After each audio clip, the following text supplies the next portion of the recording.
Hello everyone. Before we start today's video, if you could all do me a solid and lightly tap the like button, perhaps share the video about and leave a comment. If you are not subscribed, subscribe as well. It would greatly help this channel. Thank you very much.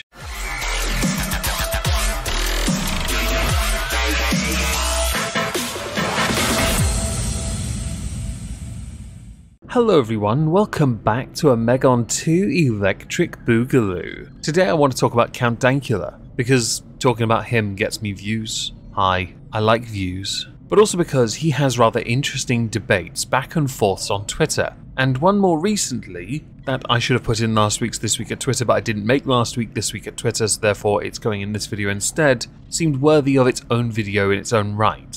And that concerned the topic of cancel culture. It gets talked about a lot. It is a bit of a buzzword, or buzzwords. If you're a pedantic shit, you say, oh, but there's no such thing because, you know, people still get to do their thing. Yes, and by being a pedantic shit, you prove you don't have a voice at this conversation. You've been cancelled now. Congratulations. With Count Dankula, he gets to talk about these issues because he's built up a very large platform on Twitter. And these issues mean a lot to him, as does free speech. He himself has made videos explaining the merit and why free speech must be preserved. He has built an entire career off the back of his own kinda cancelling, along with a number of controversies that have happened since, and his battles dealing with free speech. These are all important, very important, because when someone decides they're the arbiter of what is and is not a joke, like Deaf Noodles, you run the risk of gatekeeping. That in turn means you are then almost purity testing the merit of what can make someone laugh and what can't, or whether or not someone should be subject to it. This type of gatekeeping in turn leads to people getting cancelled. There are other reasons, of course there are, but it is, in the context of Count Dankula, the more relevant and pertinent, and where we are going to be focusing our energies on today. Dankula's also built a reputation on Twitter because he will go back and forth with people. His back and forths with Coppercab are quite funny, but he also will debate anyone on his channel. He really will. He's done it many times. It is quite entertaining to watch, especially when those he is debating clearly aren't prepared, or if they are prepared, they can't seem to handle the fact that Dankula will happily agree to disagree where you, the person he is usually debating, will not. Just to prove the point of a back and forth that Dankula will have with anyone. The picture you saw me use of Dankula, this picture, came from this tweet 3 years ago. Count Dankula want to be a UKIP MEP. He should fit in with Gerard Batten and his hashtag fascist pal, hashtag Tommy Robinson. You know, the same guy who has recently been proven right about grooming gangs.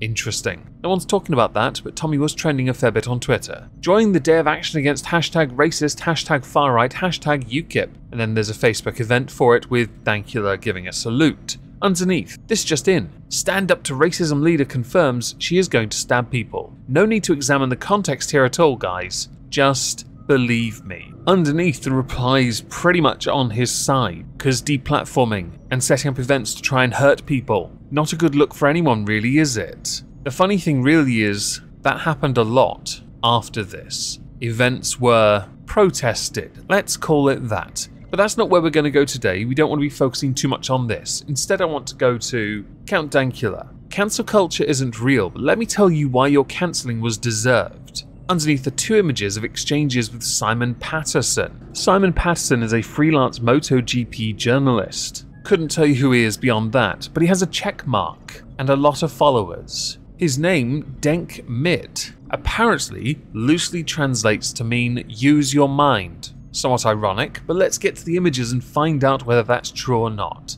Simon Patterson. Cancel culture is an invention of the right-wing media. Count Dankula. Don't know, man. Felt pretty real. Simon Patterson. You were unheard of in 2016 and now have millions of followers. How exactly were you, quotes, cancelled? Dankula. Losing 8 jobs, 6 live shows, a TV show, attacks on my house, and a 2-year trial with possibly a year in jail wasn't much fun. You're going to do the thing where you make the definition of cancelled really extreme. Like, well, you aren't dead in a ditch, so technically? Simon Patterson. Sounds to me like you're confusing being cancelled with dealing with the consequences of being convicted of a deeply unpleasant offence, to quote the sheriff. Dankula. I have a whole part in my act where I make fun of people like you who say cancel culture isn't real, and then try to prove it. You provide evidence of times where it didn't work. It's like letting an attempted murderer off because what he tried to do didn't work. Lamau. Simon Patterson, you have an act, yet you've been cancelled. Make up your mind. And I guess the joke really is that within Dank's own tweets,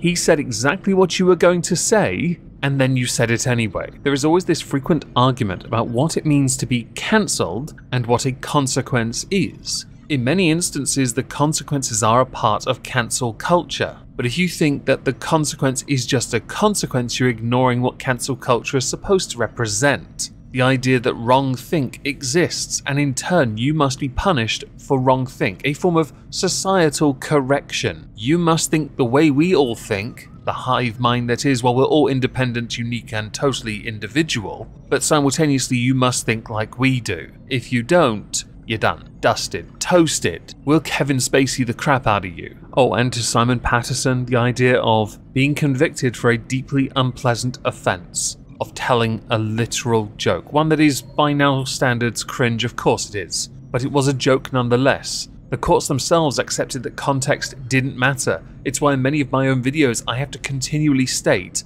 context always matters. Always. It does in a courtroom for most crimes, in fact. I could make a false equivalence now of other crimes, but I'm not going to do that because you know I'm right. You, like many, refuse to see it because you have tunnel vision. Utopia is in front and everything to the side isn't real la la la. One reply that took my interest came from Matthew Harrison. He's right though. Not sure why you think you should be entitled to continue a media career after being convicted of a criminal offence in relation to your media output. Describing that, or even the trial itself, as cancel culture stretches the definition beyond credulity. He wasn't just referring to the trial though, he was referring to all the jobs he had lost, his home being continually attacked. You are all justifying that as consequences, and therefore acceptable decorum for a fecking joke, or for having beliefs that others don't share. How pathetic. And yet,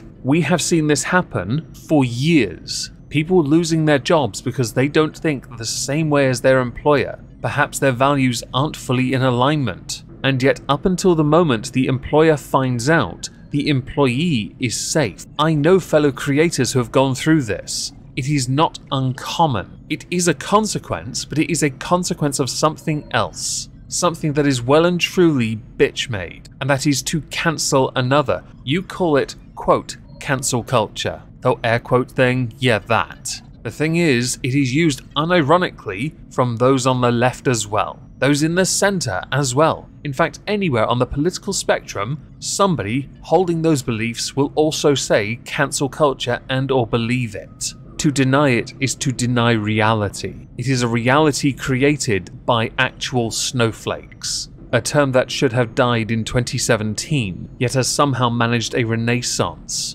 If you don't understand the difference between cancel culture and consequences, or when they do align as a consequence of each other, causality, that whole thing, then chances are you're not as smart as you might think you are. Or one needs to dust up on their call-out culture, which many believe to be where the origins of cancel culture come from. Have you not been paying attention to things like Me Too?